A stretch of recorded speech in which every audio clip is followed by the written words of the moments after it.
John, I've not known you long, but I love you already. But I have to say that it's disingenuous to claim that the biases that are exhibited on Fox News are any different from the biases exhibited on MSNBC. It's difficult to suggest that these corporations operate as anything other than mouthpieces for their affiliate owners in BlackRock and Vanguard. And unless we start to embrace, and also, mate, like just spiritually, if I may use that word in your great country, we have to take responsibility for our own perspective.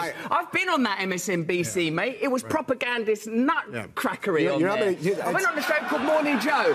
It was absurd the way they carried on. Good Morning Joe. Yes. Yeah, I don't know what it was. It wasn't morning. There was no one called Joe there. No one could concentrate. They didn't understand the basic tenets of journalism. No one was willing to stick up for genuine American heroes like Edward Snowden. No one was willing to talk about Julian Assange and what he's suffered trying to bring real journalism to the American people. What's up, guys, and welcome back. Today we're going to dive into a realm where technology meets privacy, freedom, and a sprinkle of rebellion because, hey, we're talking Bitcoin, and who better to kind of navigate us through this digital jungle than the master of privacy himself, Edward Snowden. And just this past week, Snowden was the star at Bitcoin Amsterdam, and he had a lot to say. So let's decrypt his insights and explore what he calls a peaceful revolution. Hey, we got a lot to cover. Let's get it. Bitcoin has a privacy problem. Everybody knows it, and for as many years as I've been giving these talks now, it is still unfixed. The world has a privacy problem. Okay, so what do you do about it? You know, people in the room go, let me do coin join. I'm going to erase this by shuffling these around, and I'll do 200 levels of mix-ins or something like that. Cool, yes. I am proud of you for knowing that it's possible, but no, stop. That's not what we're looking at. Contorting yourself to be able to pass through the keyholes of the tyranny that is surrounding us. That's not the solution. The goal is not to, wake up in the morning and be blessed with the perfect suite of knowledge and skills that will allow you to dance through the Byzantine hell of a smartphone's, evil, invisible, perfidious network traffic that is diming you out to everybody they can without asking your permission, just in order to be able to interact with society in some approximation of safely, right? You go, I've got VPNs and I've got these things that they're blocking this. I'm using ad blockers and I've got a hardened browser and whatever. That's not the goal. And it only benefits, the smallest minority fraction. When we talked about, the old case of Lenin and these people who are, sort of putting their axe on the ground, it comes from the collective. There has to be a mass. There has to be enough people. And the more exclusive your community becomes because of the burden of knowledge that it requires to participate in it, the smaller that collective will necessarily be. And we need to recognize that the status quo of the world it is, whether it's the way sort of on-chain privacy analysis is happening and they're, tracking cross-chain transfers and you see people tweeting this stuff out and going, oh, look, this person moved this and that person moved that. That's not normal. It's not acceptable, but it is here. It's inside the room. It's on your phone. It's in your pocket. It's on the Wi-Fi. It's the cameras that watched you walk into the venue to now have vehicle recognition and person recognition baked into the algorithm. It's on the chip. It doesn't even cost the manufacturer anything extra to add in. They've just got to enable it in the software. It is everywhere. And the thing that I want you to take away from all that is that acting in secret is not freedom, right? It's not the goal. It's not that we want to liberate ourselves as the individual. We want to liberate the collective individual, and accepting that it's normal for there to be processes out there where you have to submit, a notarized photo of your taint. Let's say, your on-chain taint maybe, to your rulers in Manhattan via an automated form in order to establish your identity or your proof of funds in order to be permitted to spend your own money. That's not freedom. The necessity of coin joins and so on, that is because you are unfree. That is, proof of funds. That is proof of unfreedom. You know, Snowden hits the nail on the head about the world's privacy problem, but the world's privacy issue isn't a sinking ship just yet. It's a call to action, though, and a shout to innovate and take back control. And Bitcoin, it seems, is our paddle in these stormy seas. You can create systems now that are unowned and still function. They can be decentralized. They can be private by default. And that is powerful. This is big stuff, but creating unowned systems, a realm free of control and surveillance, it sounds utopian today, doesn't it? But with Bitcoin, this utopia seems within grasp. However, not all that glitters is gold. The crypto market is buzzing with the talk of ETFs, but is that what we really want? Right now, the reason everybody's getting excited about price is they're thinking about, ETFs or whatever. We don't really want that to be the thing that moves price, even if price is moving.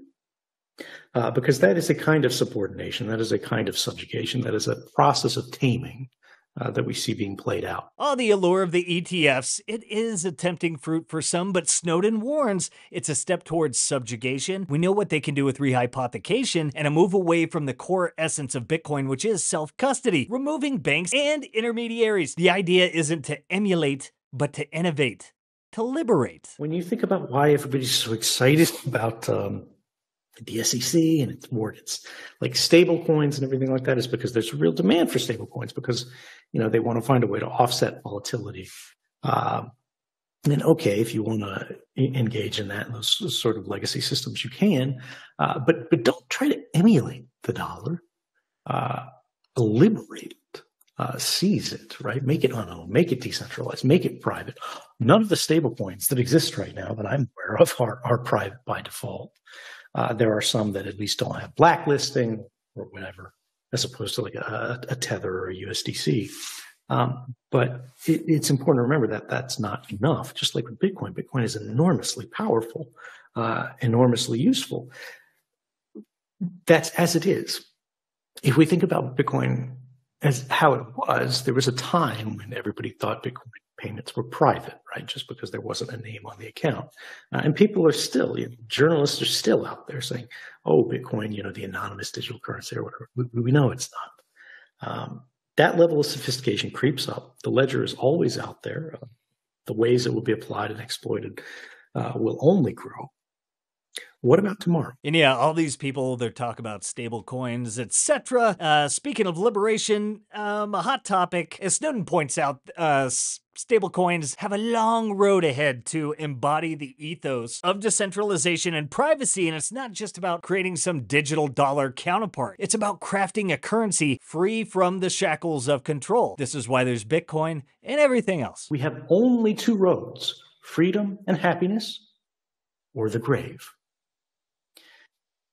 When the system considers your life to be one of its primary resources, a crucial move that is available to any collective is to hold one's own life for ransom. You need to push forth the question, are the concessions that are being asked more easily endured than the loss of life that withholding those concessions would provoke? Not only the loss of labor, right, but the cost of extinguishing the intransigent lives. This is effectively the root of all minority power, all labor bargaining, that it will be harder to remove me than to live with me. We're kind of drawing closer to this climax. Our two paths are clear. Freedom and happiness, or this dreary dystopian World Economic Forum end, and the stakes are high and the time is ripe for action, and our action, according to Snowden, starts with disengaging from seeking validation or permission from these traditional authorities and these failing institutions. And we need to stop asking for permission for this. All of the people who are tracking the price and looking at the headlines and, going, oh, the SEC, the SEC. Gary Gensler is not Daddy Bitcoin. I don't really care what he thinks, and I don't think you should either. And yeah, Gary Gensler isn't the gatekeeper of Bitcoin's potential. We are. The community is, and as the saying goes, power to the people. But how do we harness this power? How do we respond to the tightening noose around creative and financial freedom? Our space is being cut off. The space for invention, space for creation, space for transaction has been narrowed and is continuing to be narrowed. And at what point do we respond? At what point do they see our response? At what point do they stop marching off our developers to prison? And at which point do we start taking their authorities away? Because that is what Bitcoin set out to do. If you remember the Genesis block and what was behind it, we see the risk of bank failures growing as the sort of rate of bond losses increases. We're about to have another moment of systemic unease. And I don't think the pitch that we are offering to the world is ready for it. But it could be, it should be, and it can be. While Fidelity and BlackRock are definitely bullish developments, don't rely on BlackRock or Fidelity to custody your own generational wealth. Self-custody is the revolution, and Simply Bitcoin Originals are powered by the Bitcoin Way. They are your IT team in the Bitcoin world. They can help you with your journey. If you need help with wallets and nodes, inheritance planning, no KYC purchases, how to buy Bitcoin, accepting Bitcoin payments, collaborative custody, multi-sig, and more, they got you covered. Schedule a free 30-minute call today using that link below. We say it all the time. Bitcoin is more than just a digital currency. It's a statement, a resistance against control, a step towards taking back what's ours, what's yours, our privacy, our freedom. And with every step, we inch closer towards a system where the power is distributed and not hoarded. And so we're here today gathered in this room with the world ending behind us. But if we're lucky, we have an idea right now, and you have ones that nobody's heard of, that could be world starting. So let's get to it. Thank you very much.